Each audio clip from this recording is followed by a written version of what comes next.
প্রিয় দর্শক সবাইকে স্বাগত জানাচ্ছি এনটিভি নিয়মিত স্বাস্থ্য বিষয়ক আয়োজন স্বাস্থ্য প্রতিদিন অনুষ্ঠানে। আপনাদের সাথে আছি আমি ডাক্তার সামিউল আওয়াল স্বাক্ষর।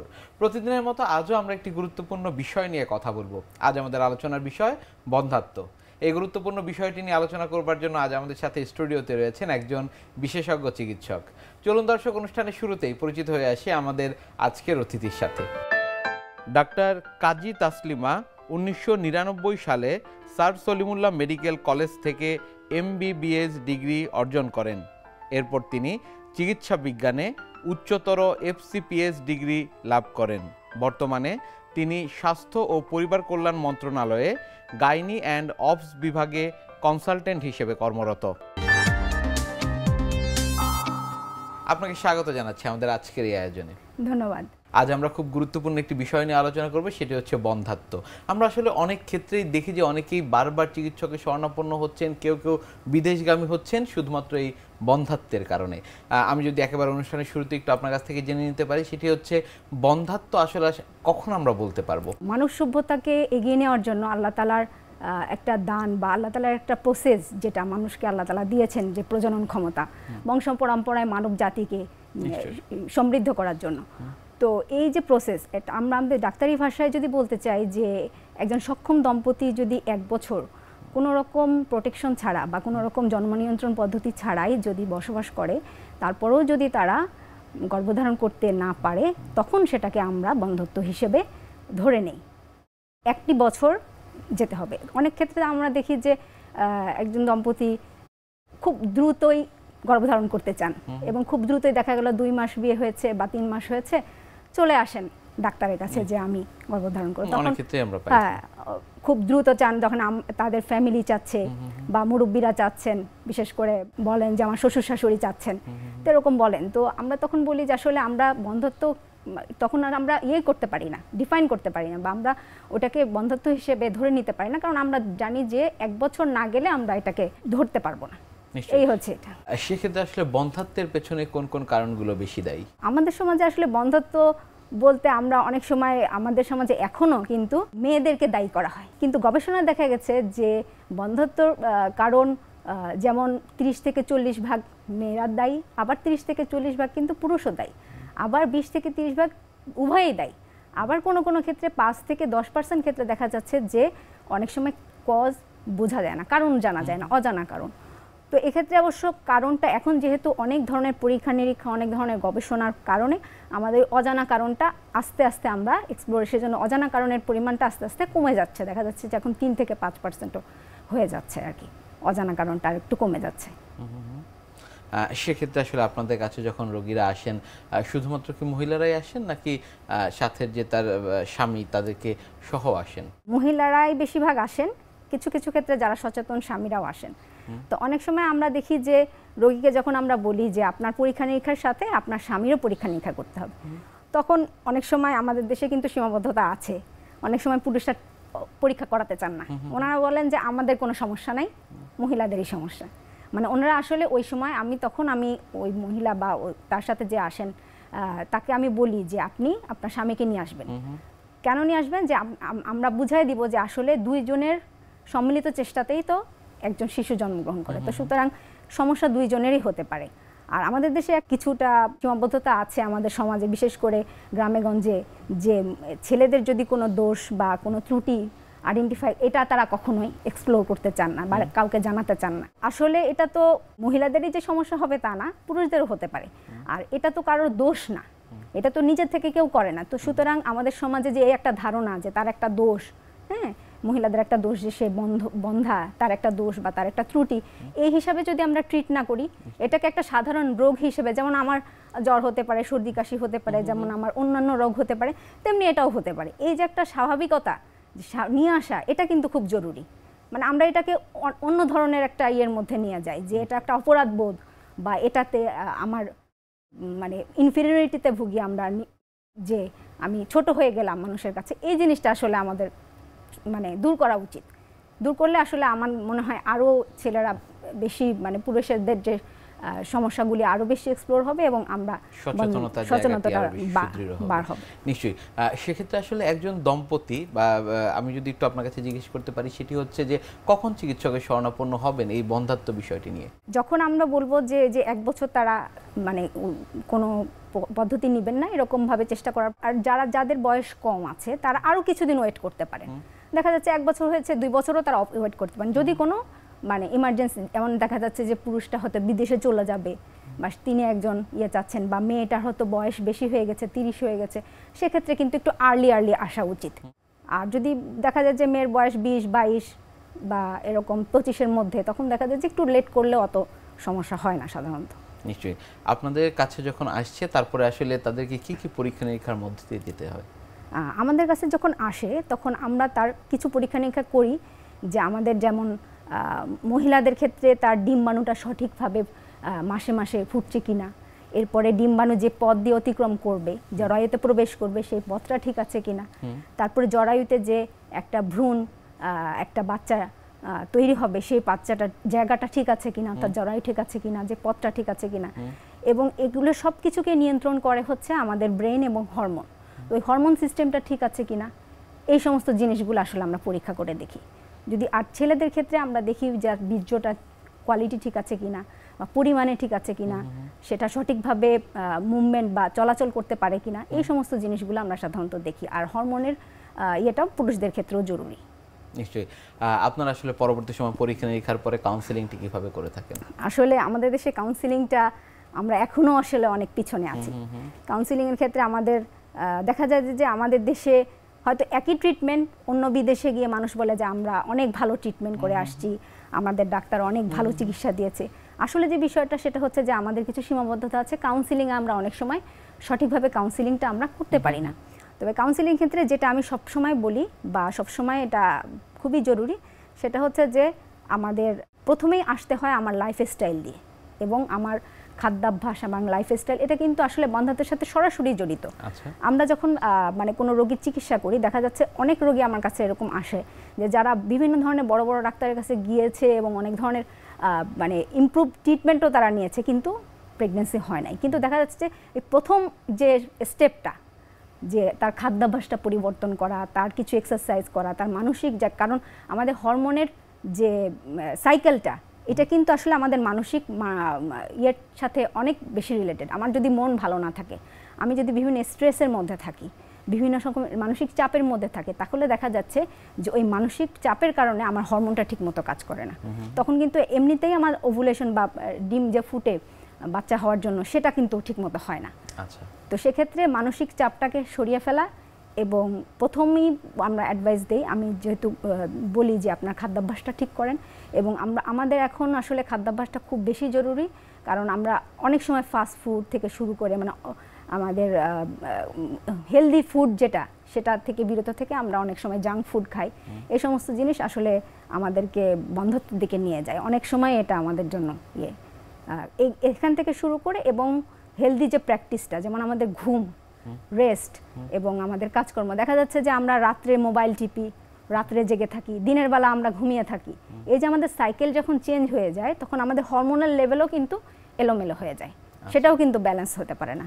যার কারণে যেটা কিনা আমার মানে এই আমার ফার্টিলিটি বা আমার প্রজনন ক্ষমতার জন্য খুবই জরুরি। বন্ধ্যাত্বের চিকিৎসা পদ্ধতি যখন আসলে আপনাদের কাছে এক ধরনের আস্থার জায়গা নিয়ে আসলে রোগীরা আসে, কি কি চিকিৎসা পদ্ধতি দেন আপনারা?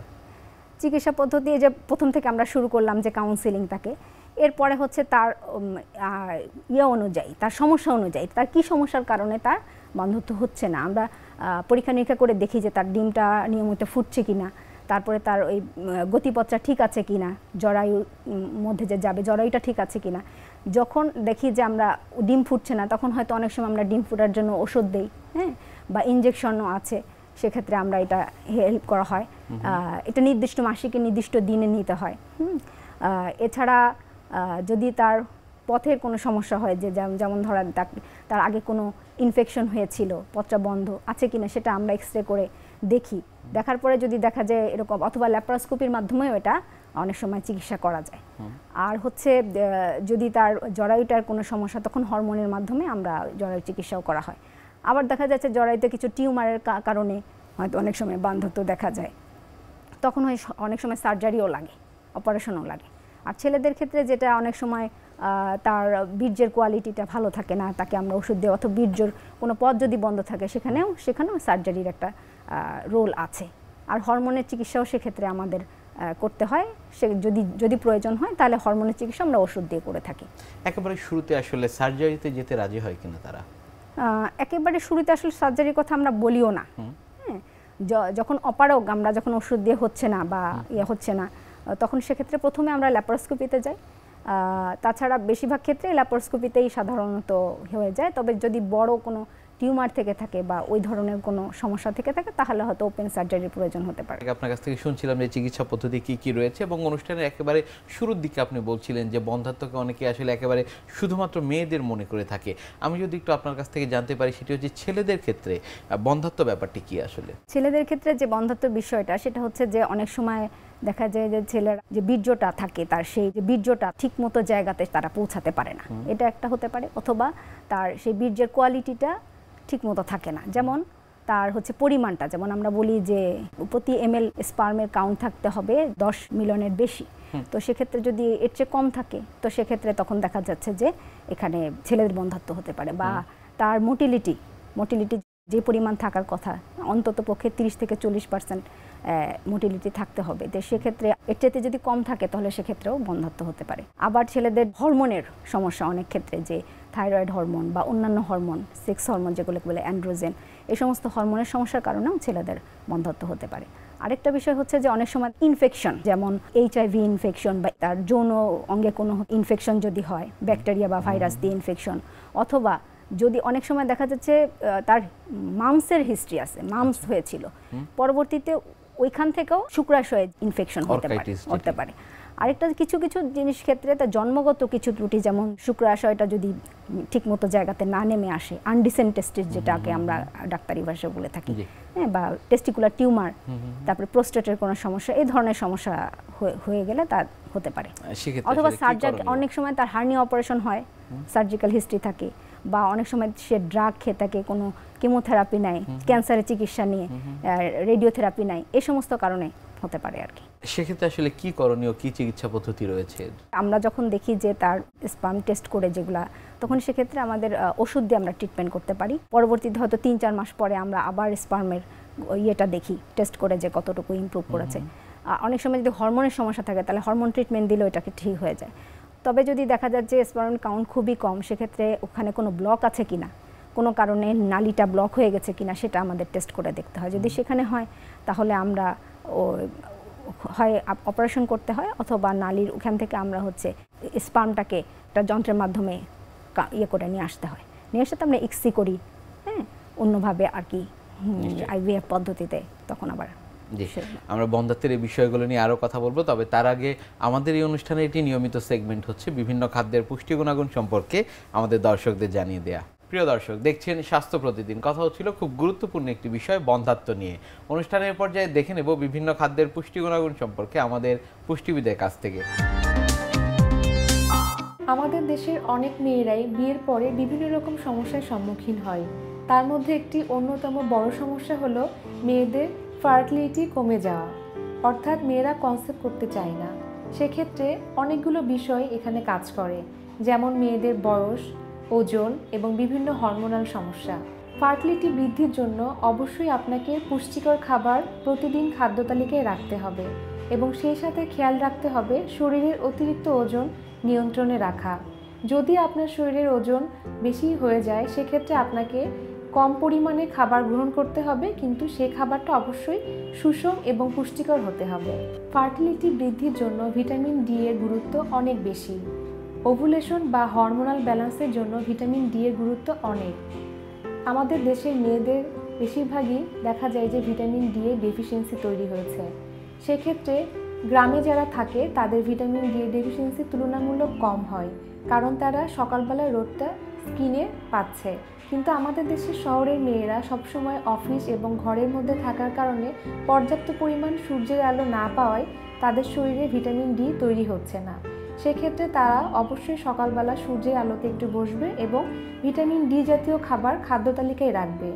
ভিটামিন ডি এর মধ্যে যেসব খাবারগুলো পাওয়া যায় সেগুলো হলো ডিম, দুধ, মাছ, মাছের তেল ইত্যাদি। ভিটামিন ই স্পার্ম এবং এগের অবস্থাকে ভালো করে। ভিটামিন ই জাতীয় খাবারের মধ্যে রয়েছে অলিভ অয়েল, সানফ্লাওয়ার অয়েল, বাদাম, পেঁপে এবং অন্যান্য গাঢ় সবুজ শাকসবজি। ভিটামিন সি আমাদের হরমোন এবং ফার্টিলিটিকে বৃদ্ধি করে এবং ভিটামিন সি জাতীয় খাবারের মধ্যে রয়েছে টক জাতীয় ফল, ব্রোকলি, টমেটো ইত্যাদি। জিঙ্ক বডিতে 300 ভিন্ন এনজাইমের সাথে কাজ করে আমাদের বিভিন্ন অর্গানগুলোকে ভালো রাখে এবং জিঙ্কের অভাব হলে দেখা যায় প্রথম দিকে মিসক্যারেজ হয়ে যেতে পারে। এছাড়াও জিঙ্ক ছেলেদের ফার্টিলিটি বৃদ্ধিতে সহায়তা করে। গরুর মাংস, মটরশুঁটি, দই, মিষ্টি কুমড়ার বিচি প্রভৃতি খাবার থেকে আমরা জিঙ্কের চাহিদা পূরণ করতে পারি। মনে রাখতে হবে জিঙ্ক রান্নায় নষ্ট হয়ে যায়।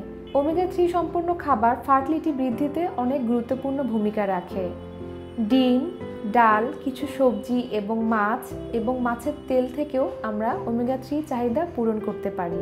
যারা এই ফার্টিলিটি সমস্যায় ভুগছেন তাদের জন্য একটি উপদেশ, আপনারা প্রতিদিন খাদ্য তালিকায় সব পুষ্টি উপাদানযুক্ত খাবারগুলোকে যুক্ত করুন এবং প্রতিদিন সূর্যের আলোতে 5 মিনিট করে বসুন। বন্ধ্যাত্বের অন্যতম একটি কারণ হচ্ছে পিসিওএস। সেক্ষেত্রে আসলে এই রোগটি সম্পর্কে কিভাবে সচেতন থাকাটা কতটা জরুরি? পিসিওএস এখন 13, 14, 15, 16 বছরে অনেক সময় অনেকের পিসিএস দেখা যাচ্ছে। তার মানে এটা হচ্ছে আর্লি অনসেট পিসিএস। আবার দেখা যাচ্ছে আগে আমরা যেটা বলতাম যে অনেক বেশি বাল্কি হবে, অনেক বেশি মোটা হলে পিসিএস হয়, এখন আমরা দেখছি যে লিন পিসিএস বা কম ওজন হলেও অনেক সময় পিসিএস হতে পারে। এখন দেখা যাচ্ছে যে 9 থেকে 15% মহিলাই তার জীবনের কোনো না কোনো সময় সে পিসিএস এর সমস্যাতে ভুগে। তো এই যে এখন এটা আস্তে আস্তে আরও বাড়ছে, কারণ আমাদের লাইফস্টাইল চেঞ্জ হয়েছে, আমরা কায়িক পরিশ্রম করি না, তার সাথে সাথে আমরা অনেক বেশি স্ট্রেসে থাকি, শারীরিক মানসিক স্ট্রেসে থাকি। এবং আরেকটা বিষয় হচ্ছে যে অনেক সময় মহিলারা নিজেদের ক্যারিয়ার এবং ডেভেলপ করতে গিয়ে আমরা হয়তো দেখা যাচ্ছে অনেক সময় লেট ম্যারেজ হয়ে যায়, অনেক দেরি করে বিবাহ হয়, 30 হয়ে যায় বা 30-এর পরে অনেকে বিবাহ হয়। তো সেক্ষেত্রে দেখা যাচ্ছে সেক্ষেত্রেও পিসিওএস এর মানে সমস্যাটা অনেক বেশি আমরা ভুগে থাকি। অনেক ধন্যবাদ আপনাকে আমাদের আজকের এই অনুষ্ঠানে আসবার জন্য। আপনাকে অনেক ধন্যবাদ। প্রিয় দর্শক, এতক্ষণ দেখছিলেন স্বাস্থ্য প্রতিদিন। কথা হচ্ছিল খুব গুরুত্বপূর্ণ একটি বিষয়, বন্ধ্যাত্ব নিয়ে। আশা করি আমাদের এই গুরুত্বপূর্ণ তথ্যগুলো আপনাদের অনেক বেশি উপকারে আসবে। অনুষ্ঠানের এ পর্যায়ে দেখে নেব কি থাকছে আগামী পর্বে স্বাস্থ্য প্রতিদিন অনুষ্ঠানে। আমাদের মানবদেহের কার্যক্রমগুলা পরিচালনার জন্য, সুন্দরভাবে নিয়ন্ত্রণ করার জন্য যে মানবদেহের 23 জোড়া ক্রোমোজোম আছে, তার মধ্যে 7 নম্বর যে ক্রোমোজোম, তার মধ্যে যদি কোনো কারণে জন্মগতভাবে কোনো ত্রুটি হয়, ত্রুটিপূর্ণ কোনো মিউটেশন বলে কোনো ত্রুটি হয়, সেই থেকে এই রোগটা সিস্টিক ফাইব্রোসিস নামক এই রোগটা তাদের হয়। বিশ্বের যে কোনো প্রান্ত থেকে যে কোনো সময় আপনাদের পছন্দের অনুষ্ঠান স্বাস্থ্য প্রতিদিন দেখতে ভিজিট করুন আমাদের পূর্ণাঙ্গ ওয়েব পোর্টাল www.ntvbd.com এ। এছাড়া এনটিভি সব জনপ্রিয় অনুষ্ঠান ও খবরের আপডেট পেতে ভিজিট করুন আমাদের ইউটিউব চ্যানেল ও ভেরিফাইড ফেসবুক পেজে। আজ এখানেই শেষ করছি, আগামীতে আবারও দেখা হবে। সে পর্যন্ত আপনারা সবাই ভালো থাকুন, সুস্থ থাকুন, এনটিভির সাথেই থাকুন। আল্লাহ হাফেজ।